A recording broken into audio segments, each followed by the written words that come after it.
Just moments ago, a royal bombshell erupted. King Charles has signed an ultimatum that strikes at the very heart of the monarchy. The decree? To ban Queen Camilla from all royal duties, stripping her influence in a move no one saw coming. Behind the gilded walls of Buckingham Palace, whispers of betrayal, simmering feuds, and a power struggle decades in the making have exploded into the open. But why now, and why so ruthlessly? The word ultimatum itself carried the weight of finality, a sharp contrast to the softened language the crown usually employed in times of transition. It was not the language of reconciliation but of war, not the words of a man offering compromise but of a king delivering a sentence. The choice of that word set the tone for what was to follow. It announced to the world that Charles was drawing a line that could not be crossed, even by the woman who once defined his defiance against tradition. The shock reverberated instantly. For many, disbelief came first.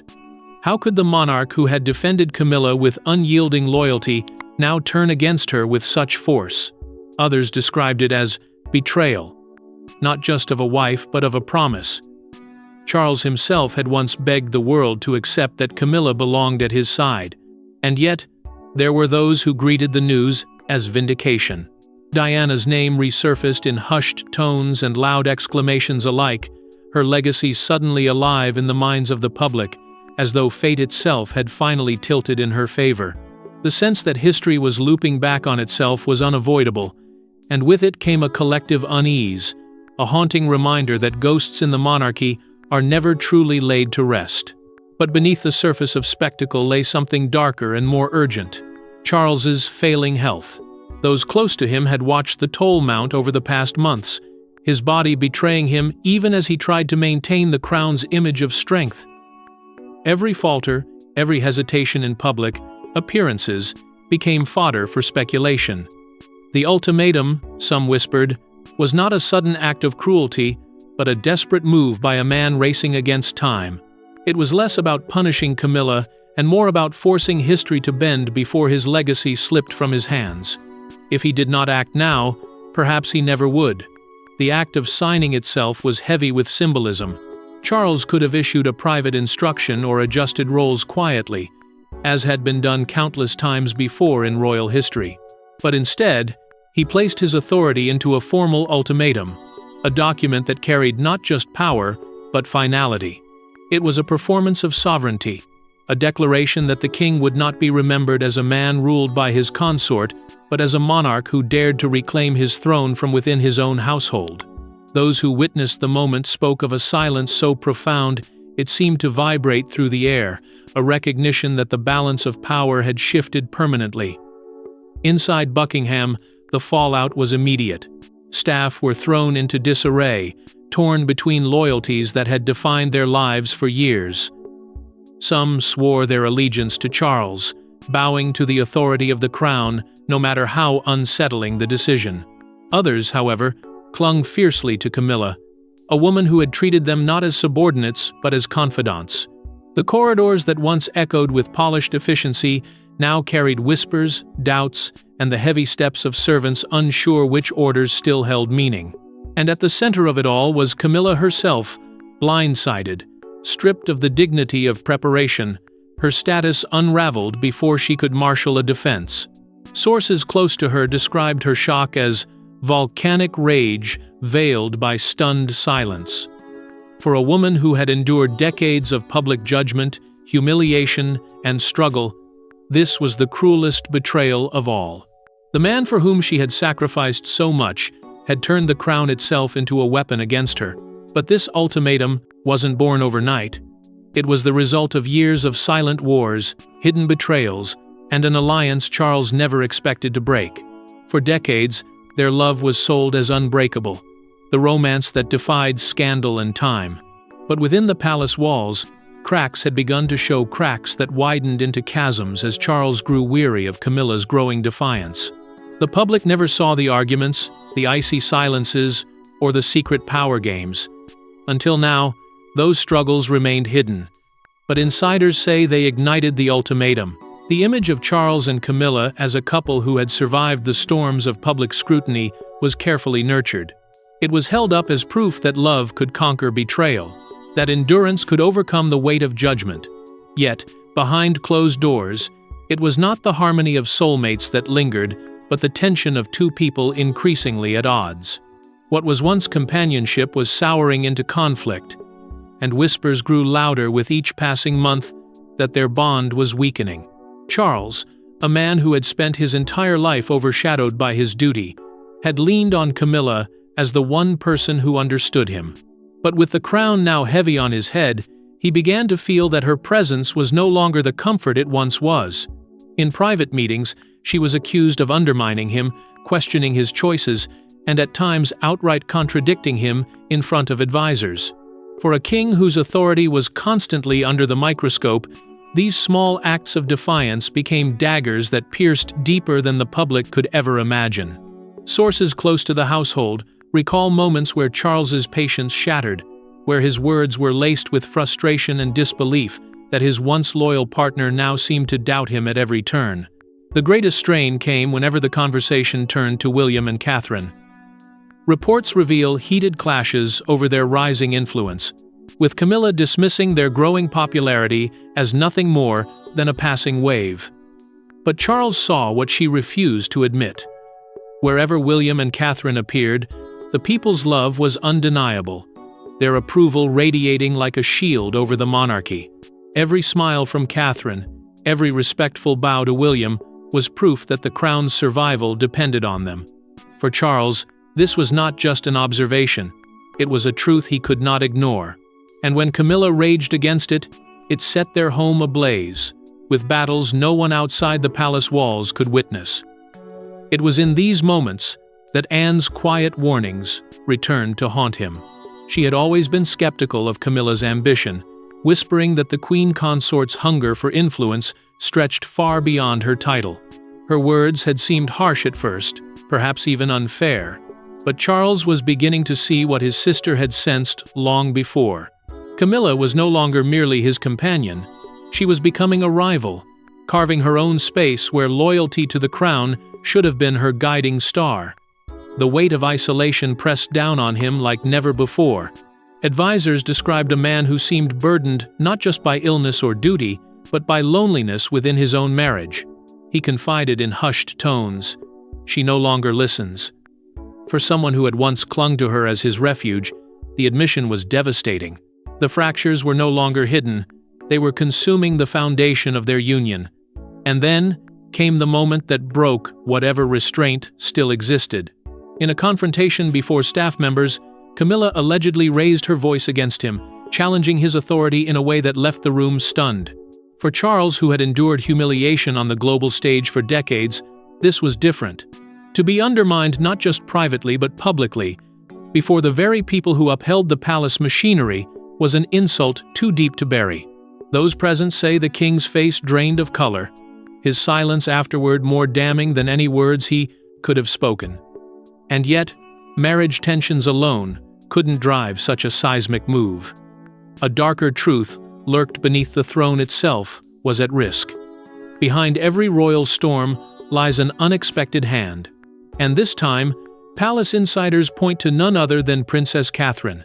Long seen as the monarchy's quiet strength, Catherine is said to have played a decisive role pressuring Charles to act before Camilla could tighten her grip. Was this the moment Catherine transformed from future queen consort to kingmaker? The timing was no coincidence. At a point when Camilla believed her position had solidified beyond question, Catherine emerged not as a passive bystander, but as a silent strategist, guiding Charles toward a choice that would reshape the crown's destiny. Her influence had been building for years, but now it had reached its peak. Polls revealed what no monarch could ignore. Catherine's popularity towered over Camilla's at every turn. While the queen consort endured mixed receptions and cold public stares, Catherine's presence ignited warmth, applause, and the sense of renewal the monarchy desperately needed. She wasn't merely admired, she was trusted, viewed as the embodiment of dignity and grace, the kind of figure who could carry the monarchy into the future without scandal's shadow. For Charles, weakened by illness and doubt, these numbers were more than statistics. They were a reminder that the crown's survival demanded action. What raised eyebrows, however, were the private meetings that began taking place between Charles and Catherine without Camilla. Insiders recall hushed visits and late-night conversations, moments that excluded the queen consort entirely. To the outside world, they appeared as routine exchanges between king and daughter-in-law, but those in the know whispered otherwise. These meetings were deliberate, tactical, and urgent. In them, Catherine allegedly laid bare her fears. Camilla's creeping influence over charities, her sway over household staff, and her attempts to centralize authority in ways that unsettled even the most loyal courtiers. Catherine's warnings struck a nerve, not only because of their content, but because of her motive. Unlike others who acted from rivalry or ambition, Catherine was seen as a custodian of Queen Elizabeth's vision. Her devotion to the late monarch's ideals was unquestionable. She carried Elizabeth's legacy like a torch, determined to ensure it did not flicker under Camilla's shadow. In one particularly chilling account, Catherine is said to have presented Charles with a letter allegedly written by Elizabeth herself. This letter, shrouded in secrecy, reportedly voiced doubts about Camilla's suitability and urged Charles to safeguard the monarchy from her overreach. Whether authentic or symbolic, the letter cut deep. To Charles, it was as though his mother's voice had returned from beyond the grave, demanding his hand be forced. It was not just Elizabeth's words that swayed him, but Catherine's unshakable loyalty. While William stepped back, weary from the unrelenting burdens of leadership, Charles found himself turning increasingly to Catherine. She became more than a daughter-in-law. She became a confidant, a partner in strategy, someone who reassured him that the monarchy could endure if the right choices were made now. Their bond deepened in those private moments, built not on affection, but on shared purpose. A purpose that left Camilla outside the circle of power she once dominated. And so, as Charles weighed his next move, it was Catherine's quiet determination that tipped the scales. Her influence, layered with trust, history, and the weight of Elizabeth's memory, gave him the strength to sign the ultimatum. For Camilla, the betrayal would have felt unforgivable. But for Charles, it was survival, a king's last attempt to secure the crown for the future. If Catherine whispered truths into Charles's ear, Anne thundered warnings into his heart, her role was even more explosive. When Charles falters, Anne speaks. The Princess Royal, known for her no-nonsense demeanor, reportedly confronted her brother with chilling words. "End this now, or history will." Her intervention wasn't just a warning, it was a demand. And it pushed Charles into a corner he could no longer ignore. For years, Anne had carried a silent distrust of Camilla, one that began long before the crown was officially placed on her brother's head. Where others softened, Anne's eyes remained sharp, her judgment unflinching. She had seen enough of palace intrigue to recognize ambition when it walked through the door, and in Camilla, she believed she saw something dangerous, a hunger that could consume the very heart of the monarchy. The intervention came at a time when Charles's resolve was weakening. His body was failing him, his emotions pulled in every direction, and his mind clouded by doubt. It was Anne who cut through the fog. In a secret meeting behind closed doors, Charles sat across from his sister and the Archbishop of Canterbury. The weight of the crown hung heavy on his shoulders, but Anne's presence gave no room for hesitation. With a voice sharp as steel, she laid out her case against Camilla. She spoke not in whispers but with evidence, accounts from courtiers, patterns of influence, the subtle ways in which Camilla had extended her reach into areas that should have remained the king's alone. The Archbishop watched in silence as Anne dissected Camilla's role, with the precision of someone determined to protect not just her brother, but the institution itself. Her words were more than accusations. They made a vow. Anne declared that she would stand guard over William and Catherine's children, that she would never allow them to inherit a crown tarnished by manipulation. She positioned herself not merely as Charles's sister, but as a shield for the next generation. It was a promise that carried the weight of Diana's memory. Anne reminded Charles of what had been lost before, of the suffering Diana endured and the scars it left on her sons. The crown, she said, could not survive another shadow of betrayal. For Charles, the confrontation was unbearable. His sister's voice echoed with the authority of truth, her words tearing at the fragile walls he had built to protect Camilla in his heart. And then, in a moment few could have predicted, the king broke down. Those present recalled tears not of weakness, but of release, as if Anne's ultimatum had freed him from a burden he had carried too long. In her fiery words, he saw the reflection of his own fears, his own silent ultimatum, made manifest. It was at that moment that Charles realized the decision was no longer his alone. Anne had spoken, the past had risen, and the future demanded action. But the real twist wasn't Anne's fire, it was Camilla's fury. And the queen consort was never one to back down quietly. Humiliated, betrayed, and stripped of her role, Camilla was not about to fade into silence. Instead, she launched a counterattack, desperate to hold her crown. Palace whispers claim she threatened to expose decades of secrets that could destroy not only Charles, but the very institution of the monarchy itself. For Camilla, survival meant defiance, and if the king had declared war with his ultimatum, she would not retreat. She would strike back with weapons only she possessed. Almost immediately, she began demanding audiences with senior courtiers, summoning those who had once pledged loyalty to both king and queen. Her message was unmistakable. She would not be erased quietly. She reminded them of her years of influence, the alliances she had cultivated, and the hidden truths she alone could unleash if pressed too far. For some, her words were persuasive. For others, they carried the air of desperation. But none could ignore the threat implicit in her sudden show of force. The most chilling rumors centered on the private letters and tapes from the Diana years, fragments of a scandal that had once nearly destroyed the crown. Camilla, insiders allege, hinted she still held access to documents that, if revealed, would shake the monarchy to its core. These were not idle musings but pointed reminders that history had teeth, and she could make them bite again. To Charles, whose reign was already clouded by comparisons to his first wife, the possibility of such revelations was nothing short of terrifying. Yet Camilla did not stop there. She claimed Charles's health was far worse than the public knew, daring to suggest that the king himself was hiding truths from the nation he served. It was a dangerous narrative, one that, if whispered to the wrong ears, could weaken his grip on authority and call into question his ability to rule at all. For Camilla, this was a gamble worth taking. If she could not secure her position through loyalty, she would do so through fear. Then came whispers of a secret pact between Camilla and Prince Andrew. The two, both embattled figures in their own right, were said to have found common ground in their struggle against the shifting tides of the monarchy. Whether fact or rumor, the suggestion alone was explosive.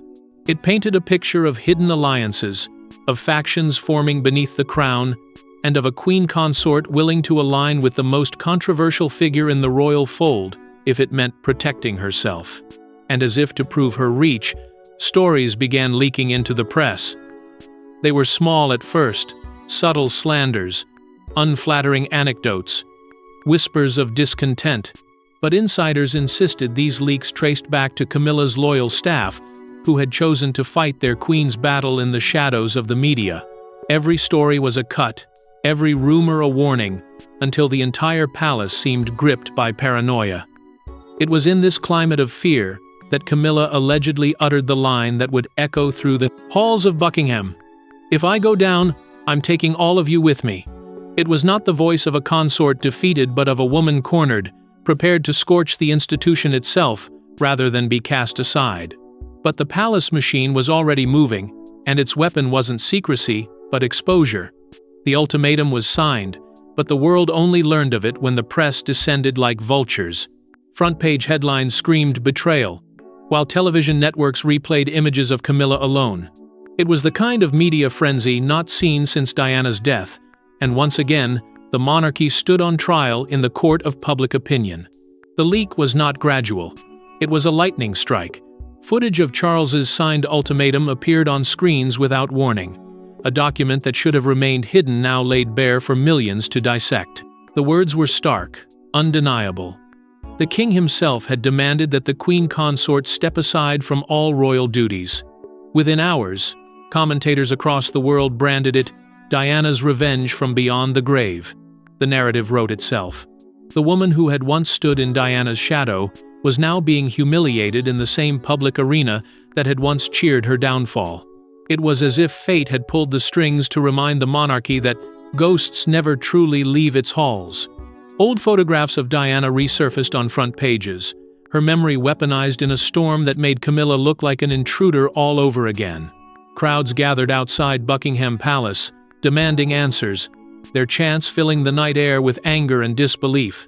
Some carried placards calling for Camilla's permanent exile, others demanding Charles explain why the Queen Consort had been erased so ruthlessly. The palace gates, once symbols of tradition and grandeur, became the epicenter of a new reckoning. It was not the crown dictating the story, it was the crowd. Social media ignited with the speed of wildfire. The hashtag number #ByeByeCamilla trended, globally, drowning out any attempt by the palace to control the narrative. Memes, commentaries, and furious debates flooded every platform, as if the monarchy itself had been thrown into the hands of the masses.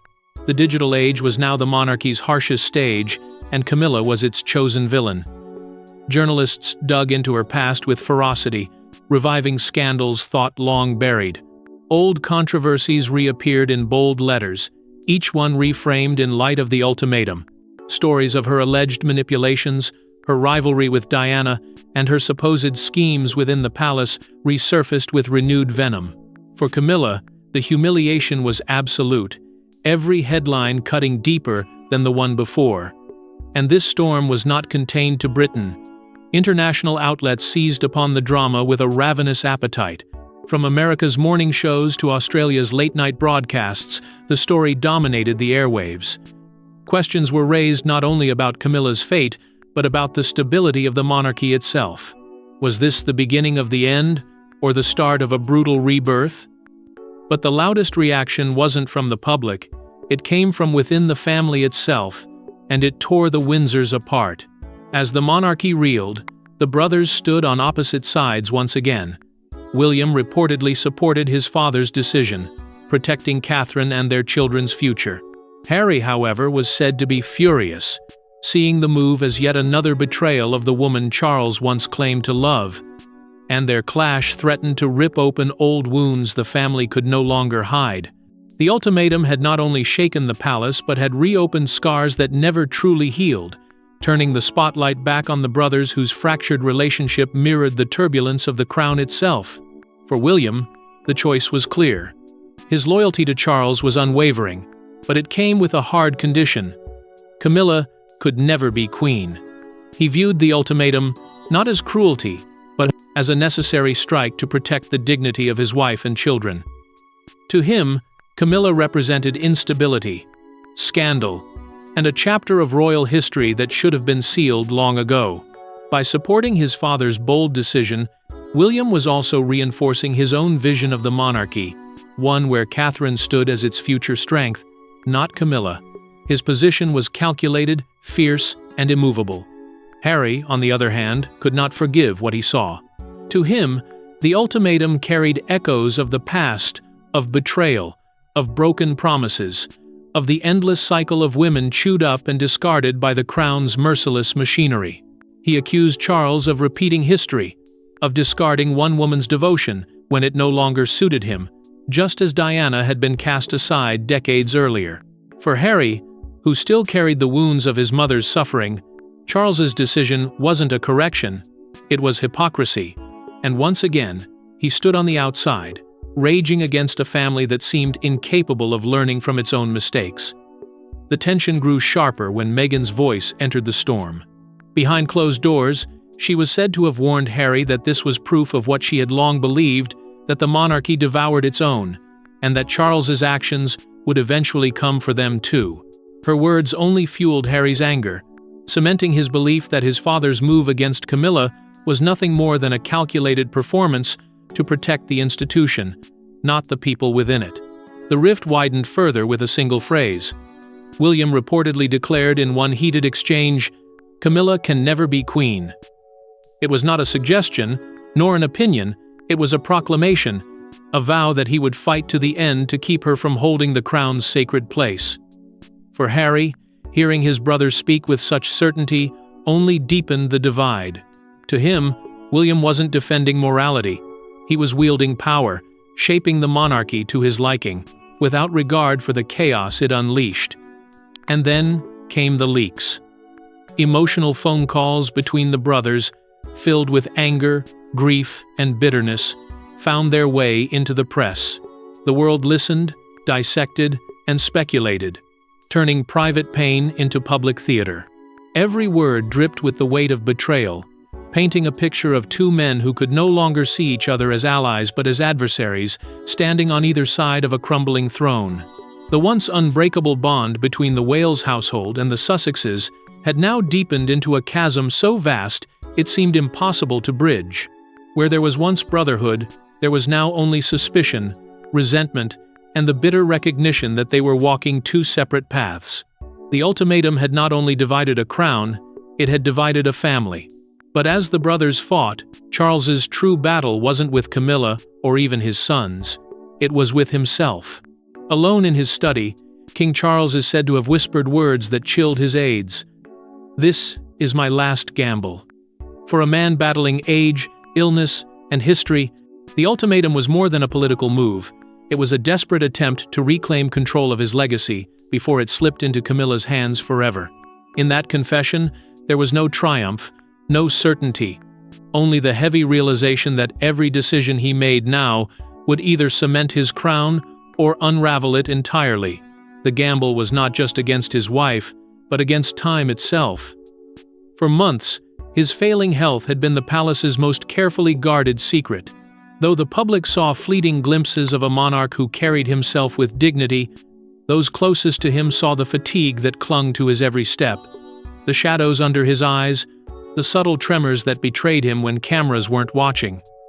The ultimatum, insiders suggest, was not born of strength, but of fragility. It was the move of a man who knew he could not afford another mistake, because there may not be enough time left to correct it. The fear that haunted him most was not his own mortality. It was leaving William with a fractured crown.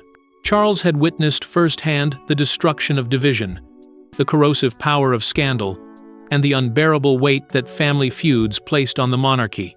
To pass down a crown riddled with conflict, dominated by a consort whom the public had never fully accepted, was unthinkable. He had to act, even if it meant breaking the very bond he had once fought his entire life to protect. Better to bear the blame now than to watch his son inherit chaos later. Yet, even as he wielded his pen, memories of Diana haunted him. Her face, her voice, her pain, all of it pressed against him in the stillness of that night. Signing an ultimatum against Camilla was not simply a rejection of her influence. It was a symbolic reckoning with the past. The ghost of his first wife lingered at the edges of every thought, reminding him of the mistakes that had scarred his reign before it had even begun. By stripping Camilla of her duties, Charles was not only securing the future, but perhaps, in his own heart, seeking absolution for a history he could never rewrite. The setting of that act was deliberate. He chose to sign the ultimatum late at night, when the palace corridors had fallen silent and the weight of tradition hung heavier than ever. This was not a decision for the daytime, when the eyes of advisors could soften his resolve. It was the kind of choice a man makes alone, in the solitude of a room filled with portraits of kings who had faced their own reckonings. The stroke of his pen in the dim light was more than paperwork. It was an act of defiance against the past, and a plea to secure the future. Those present say his words after signing were chilling. "The crown must survive me." It was a raw admission that revealed the truth of his heart. He did not see himself as eternal, nor his reign as unshakable. He saw himself as a bridge fragile, temporary, necessary between what was and what must come next. And in that clarity, he embraced the cold reality that survival of the monarchy mattered more than survival of his marriage. When the ink dried, the silence that followed was haunting. No applause, no confirmation, no reassurance. Only the hollow echo of a choice that could never be undone. The palace, even in its stillness, seemed to hold its breath, as though it, too, understood the enormity, of what had just taken place. Charles had gambled everything: his marriage, his reputation, his peace of mind, all for the crown. And yet, in true royal fashion, the story did not end with Charles's stroke of a pen. It set the stage for a final reckoning. The ultimatum has been signed, but the war has only begun. Camilla stands cornered yet dangerous, Catherine and Anne emboldened, and William torn between loyalty and duty. As the monarchy teeters on the edge of its most dramatic shift in modern history, one question echoes louder than all others. Will Charles's last gamble save the crown or destroy it forever? The silence that followed the king's decision was deceptive, for in that silence, strategies were already forming, alliances being tested, and the fragile threads of the monarchy being pulled in directions no one could fully control. Camilla's response, or lack thereof, became the subject of fevered speculation. Her silence could have been brokenness, the weight of humiliation pressing her into retreat. Or it could have been strategy, a calm before the storm, her refusal to speak masking preparations for a counterstrike that would once again upend the crown's fragile order. Every day she remained quiet, the nation waited, half expecting her to emerge with a revelation that would shatter everything Charles had built.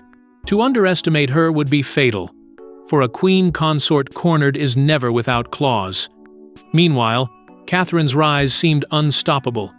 She had become the figure the public turned to.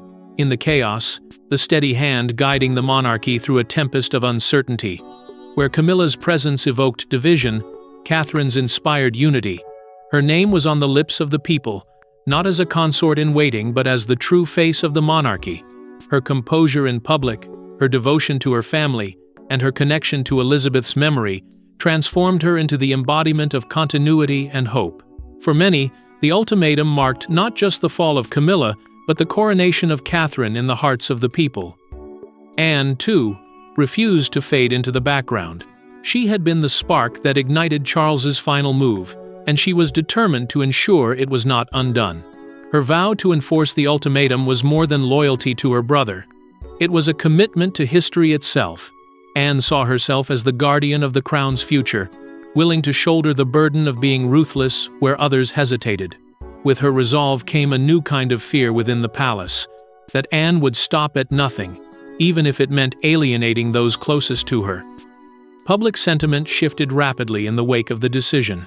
Crowds no longer whispered, they shouted. Support for William and his children surged, painting them as the rightful future of the monarchy. Posters, headlines, and broadcasts all echoed the same theme. It was time for a new era, one untainted by the shadows of scandal. The people were choosing their champions, and their loyalty was clear. They wanted stability, purity, and a monarchy free from the ghosts of betrayal. Yet beneath this wave of approval, hidden alliances were surfacing. Figures within the royal household who had long kept their loyalties concealed now began revealing their hands. Some aligned with Anne and Catherine, seeing the future in their rise. Others, however, quietly positioned themselves with Camilla, believing her silence hid a power they could not afford to abandon. The palace was no longer a home of unity. It had become a battlefield of shifting allegiances, each move calculated, each word spoken with the weight of consequence. And so, the monarchy stands suspended between survival and collapse. The ultimatum has drawn its battle lines, but no one yet knows how the war will end. Will Charles's last gamble be remembered as the act that saved the crown, or the fatal strike that shattered it once and for all? Because in the monarchy, no ultimatum is final. Every stroke of the pen bleeds into the next battle. Thanks for watching, don't forget to like and subscribe, and we will see you in the next one.